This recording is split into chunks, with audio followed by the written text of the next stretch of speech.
So I got a question for you. DJing is foreign to a lot of people, and a song like that, it's not a normal, what you would think of as a DJ behind a rapper sort of thing.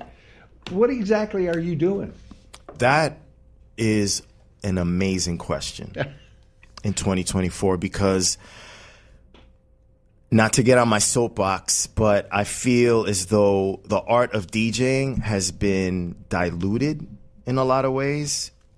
What we see now, especially on social media, TikTok, to be more specific, isn't really authentic DJing. So what you're hearing in that excerpt that you played, I'm rearranging the sounds a la techniques like looping, marking a piece of vinyl with tape or a Sharpie, so that as the record is rotating clockwise on the turntable, you read the mark like a clock. So I use here and I use here. I use the kick and the snare, and I use the down on this side. And I came up with this.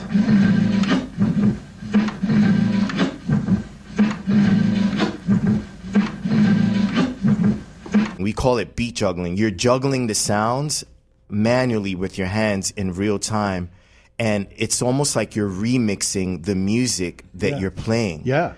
So that was an excerpt of a mixtape that I put together called Who Sampled This? And from start to finish, I'm taking music that belongs to other artists and then redefining it, or figuring out ways to alter it so that my musicality starts to come out of the music that other artists, whether it's the bass player or the drummer or the singer, whatever they laid, I use that as a palette for my creativity. So it's like if I were painting, the bass is one color, the drums is one color, the vocals are one color, the trumpet is another color, and I'm rearranging the colors that I hear. Yeah. You know? And so it's an art that isn't formal. It's not like with DJing, you're reading sheet music.